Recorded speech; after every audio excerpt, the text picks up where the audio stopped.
आप बैठिए।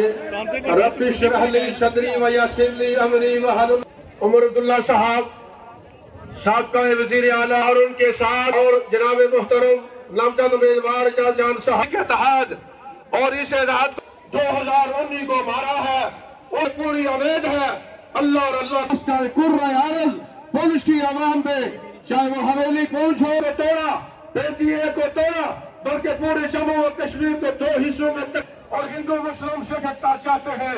जरा हम कहते थे कि अल्लाह ताला ऐसी सरकार को डाले। आपसे गुजारिश करना चाहूंगा इस सरकार ने क्या किया। इस सरकार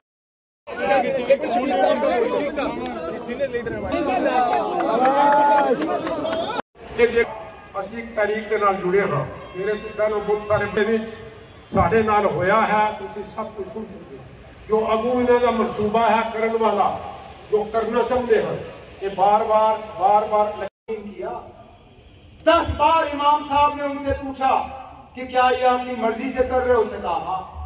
क्या आप पे कोई दबाव है। कहा नहीं। कहा क्या आपको लालच दी है। कहा नहीं। क्या आपको कोई खतरा है। कहा नहीं। फिर पूछा क्या आप अपने मर्जी से आज इस्लाम कबूल कर रहे हो।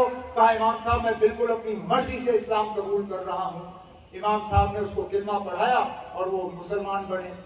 जिस दिन ये हुआ दूसरे दिन इमाम साहब को वहां से हटाया थाने में बुला के उसकी पूछताछ करवाई। ये है ना इनका दौर और इन लोगों के लिए आज ये लोग वोट मांगने निकले हुए हैं।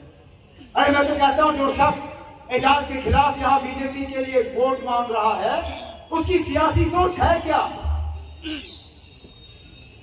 वो कहां पे है क्योंकि मां सिवाय अपनी खुदगर्जी के मैंने उसमें और कुछ नहीं देखा है।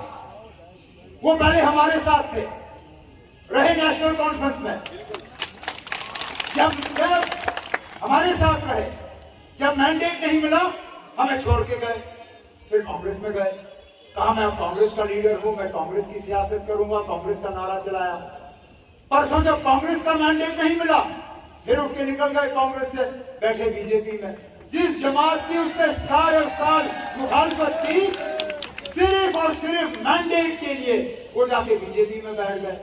अरे ना ऐसा शख्स जिसको खुद गर्जी के अलावा और कुछ नहीं आता आपको क्या लगता है वो कुंज का हमदर्द है। आपको क्या लगता है वो मंडी का हमदर्द है। आपको क्या लगता है वो हवेली का हमदर्द है। उसको सिर्फ और सिर्फ अपने घर की फिक्र है।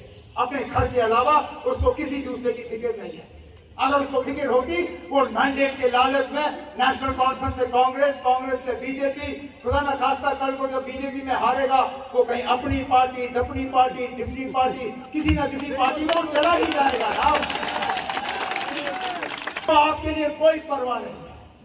उसको आपके मसाइल हल करने नहीं है। उसको आपकी नुमाइंदगी करनी नहीं है। वो आया है सिर्फ यहाँ वोटों को तकसीम करने के लिए आपको कमजोर करने के लिए आपकी आवाज को दबाने के लिए। यहां जैसे मैंने कहा मुतालबों की कमी नहीं है। बेरोजगारी के हवाले से जब हम बात करते हैं महंगाई के हवाले से बात करते हैं बिजली के निजाम के हवाले से बात करते हैं राशन के हवाले से बात करते हैं ना। मुझे वो दौर याद है जब मेरी हुकूमत में जब एजाज MLA था राशन कार्ड के जरिए आपको मिट्टी का तेल भी मिलता था चीनी भी मिलती थी। राशन का स्केल इतना था कि आपका गुजारा होता था उस राशन से। आज हाल ये है कि राशन कार्ड में ना आपको चीनी मिलती है ना मिट्टी का तेल मिलता है और 2.5 किलो राशन में ये कहते हैं आप लोग गुजारा कर लो ना। मैं इस बीजेपी के उम्मीदवार को पूछता हूँ जो शायद महीने में 25-30 किलो राशन से कम खाता नहीं होगा जरा अपना 2.5 किलो से अपना गुजारा करके दिखाए मुझे। जिस दिन ये खुद 2.5 किलो में गुजारा करेगा उस दिन मैं कहूंगा ना आपके पूंछ की तोरीख जो है वो भी 2.5 किलो राशन पे अपना गुजारा कर सकते हैं। लेकिन हम लोग अपने मंशूर में वादा बंद हैं कि हमारी हुकूमत आई नेशनल कॉन्फ्रेंस कांग्रेस की अलायंस गवर्नमेंट इंशाल्लाह दोबारा हम आपको मिट्टी का तेल और केरोसिन चीनी जो है राशन कार्ड के जरिए फराहम करेंगे। रेत निकालने का हक आपको था जब यहाँ से पत्थर निकालने का हक आपको था। यहाँ रेत का ट्रक जब मकान बनाना होता था आप 2500 में ये रेत का ट्रक खरीदते थे। इन लोगों ने वोट लेके भी आपसे छीने। अब बाहर से ठेकेदार आता है दरिया से रेत निकालने के लिए बाहर से ठेकेदार आता है दरिया से पत्थर निकालने के लिए। मजदूर भी वो बाहर से लाते हैं, हमें यहाँ मजदूरी के लायक भी नहीं रखा।